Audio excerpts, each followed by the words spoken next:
Alors, quand on parle de néolibéralisme, on voit que finalement, assez rapidement, on ne parle pas que d'économie, mais aussi de gouvernance. Alors, on se demande, mais, dans ce système-là, au long cours, est-ce que, le néolibéralisme peut-il être compatible avec la démocratie? Et donc est-ce qu'on est en démocratie selon vous? Oui, alors effectivement, le néolibéralisme, donc je rappelle, hein, 2 familles, l'ultralibéralisme anti-État, libertarien et cetera, thatchérien, Thatcher n'étant pas exactement, libertarienne, mais vous voyez ce que je veux dire, et un autre, néolibéralisme beaucoup plus prégnant dans nos pays, où on a une puissance publique néolibérale très invasive qui passe par l'État et les politiques publiques. Ce deuxième libéralisme, c'est vraiment une théorie du gouvernement et je combats la notion de gouvernance, qui est un mot néolibéral, qui précisément vise à rendre la question du gouvernement à dépolitiser la question du gouvernement, en fait, en faisant de cette question une question technique. La gouvernance, ce serait, quelque chose qui relèverait de la déontologie, des bonnes manières, des bonnes pratiques, de l'efficience. C'est une théorie du gouvernement. Donc c'est une théorie politique. C'est une théorie politique de la démocratie, on l'a dit, je viens de le dire, qui est en fait une théorie politique de la démocratie antidémocratique. Et ça, John Dewey, le philosophe américain, que j'ai rencontré, sur ma route grâce aux néolibéraux, le montre extrêmement bien.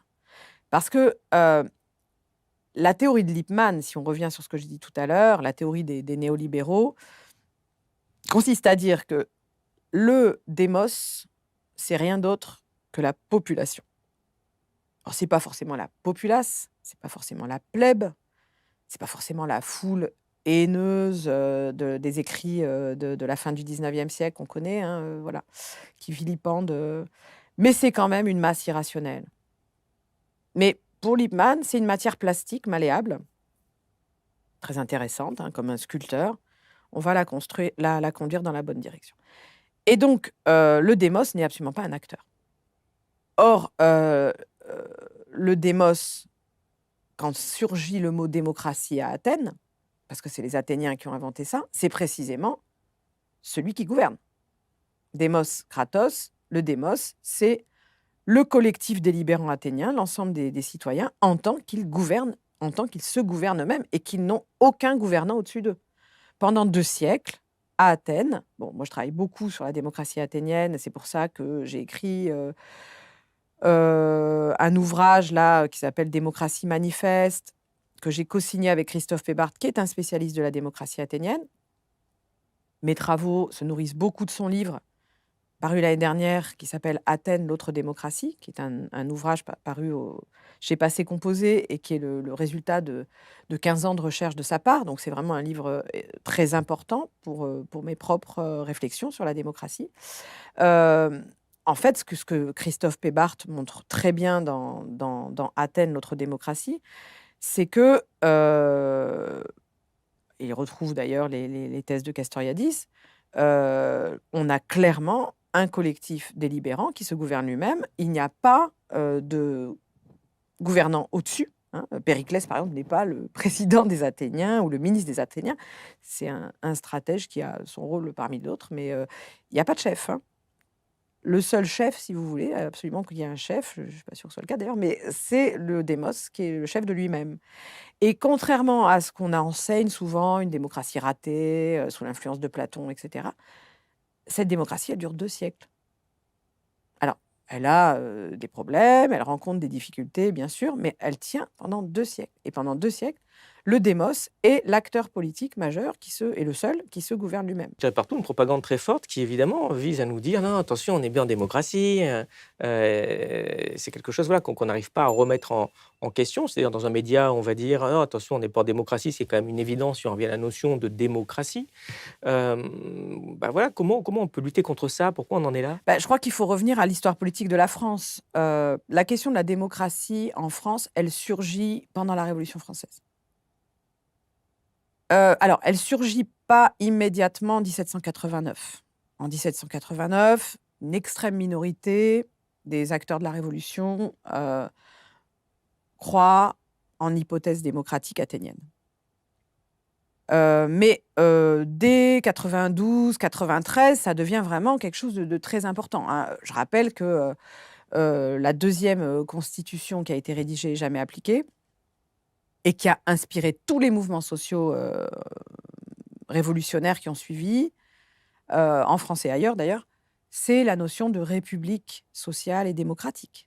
République démocratique, hein, qui n'est pas seulement, c'est pas une lubie de Robespierre, hein, ça devient quelque chose vraiment qui traverse les révolutionnaires.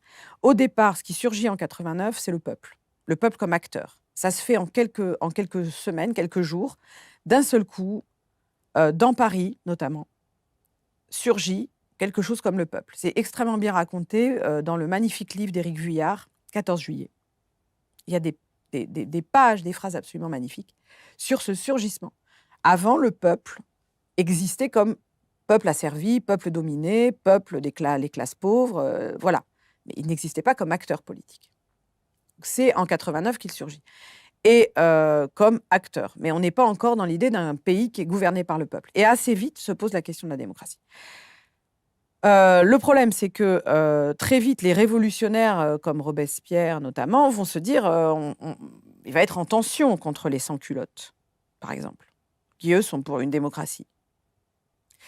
Parce qu'il y a des problèmes d'insurrection, etc. Donc beaucoup de révolutionnaires démocrates en France, pendant la Révolution, essayent de faire quelque chose de mixte entre un gouvernement par les classes populaires, par le peuple, et un rôle majeur des représentants.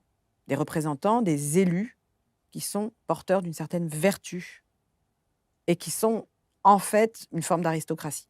Donc il va y avoir une sorte de compromis pendant la Révolution française entre une dimension aristocratique liée à la représentation, hein, l'élu vertueux républicain, hein, qu'incarne Robespierre, un compromis permanent entre ça et d'autre part le peuple vertueux, le peuple naturellement vertueux.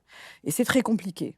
Ce qui se joue entre les sans-culottes, par exemple, et Robespierre est extrêmement compliqué et mal connu. Donc, petit à petit, on a ça déjà, qui n'est pas simple. Et ensuite arrivent les libéraux et les contre-révolutionnaires, au XIXe siècle, qui vont réécrire complètement l'histoire de la Révolution et nous expliquer que au mieux, on peut avoir que le gouvernement représentatif et le peuple est violent, inapte et dangereux. Donc, on va appeler, avec Tocqueville par exemple, la démocratie, ça va devenir quelque chose qu'il faut absolument domestiquer par des élus, par des gens qui sont compétents. Et la démocratie, dit-il, de la démocratie en Amérique, elle est irréversible d'après lui, mais il faut absolument la domestiquer parce qu'elle est dangereuse. Et il compare la démocratie à une enfant des rues, mal élevée, violente, qui fait n'importe quoi, et donc il faut la canaliser par l'aristocratie fondée sur la compétence, pas sur la naissance, sur la compétence.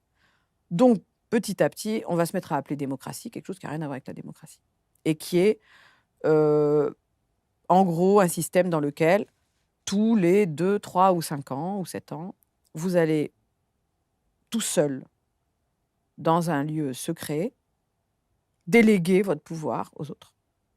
Donc, vous avez un moment de liberté qui dure quelques instants, et puis vous êtes censé délibérer avec vous-même, parce que de plus en plus, l'espace public est détruit, donc il n'y a même plus de délibération collective, plus personne ne regarde la télévision pour se demander comment on pourrait faire de la politique ensemble, puisque c'est devenu un spectacle abject. Donc on a quelque chose qui n'est pas la démocratie, qui est le gouvernement représentatif. Nous pensons, avec Christophe Pébart, et on l'a mis en toutes lettres dans notre manifeste, dans Démocratie Manifeste, nous pensons que la théorie du gouvernement représentatif, c'est une théorie extrêmement puissante, politiquement extrêmement forte, à laquelle nous ne souscrivons pas. Nous souscrivons à l'hypothèse démocratique. On croit que c'est possible, puisque historiquement ça a été possible, dans un monde qui était déjà en voie de mondialisation, l'Empire athénien, il y avait déjà une très grande complexité sur le cours du blé, l'inflation, l'import-export, etc. On était déjà dans un monde hyper compliqué, on n'était pas dans un petit village avec des petites questions locales de pots de fleurs ou de signalisation routière, hein. On était déjà dans des choses extrêmement difficiles, et ça a tenu. Donc on y croit. Et on prend parti, c'est pour ça que c'est un manifeste, on prend parti pour l'hypothèse démocratique, mais on ne peut défendre cette hypothèse que si on est au clair sur le fait que le gouvernement représentatif, c'est un autre modèle. Et donc, quand on est dans un pays où jamais le peuple ne peut gouverner parce qu'il est considéré comme inapte à gouverner, parce que les gens, s'ils sont assemblés en masse, sont incapables, soi-disant, de prendre des décisions, etc., à ce moment-là, c'est pas la démocratie. Donc, il faut arrêter d'appeler démocratie nos régimes qui n'en sont pas.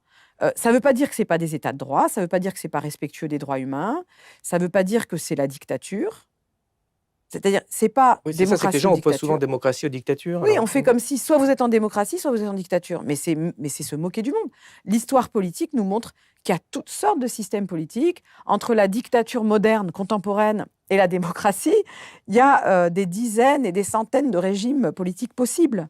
En tout cas, on est dans un mode de gouvernement très autoritaire, très stratifié dans nos pays, avec ceux qui sont censés savoir, et puis les autres qui sont censés être guidés dans la bonne direction. Voilà, on n'a qu'à compter sur la vertu des élus. Bon, c'est compliqué vu le niveau de corruption, etc. Et donc, oui, faisons le diagnostic lucide que nous ne sommes pas dans un système démocratique. Et c'est peut-être très bien. Peut-être que la démocratie, c'est pas possible. Mais arrêtons d'appeler ça la démocratie.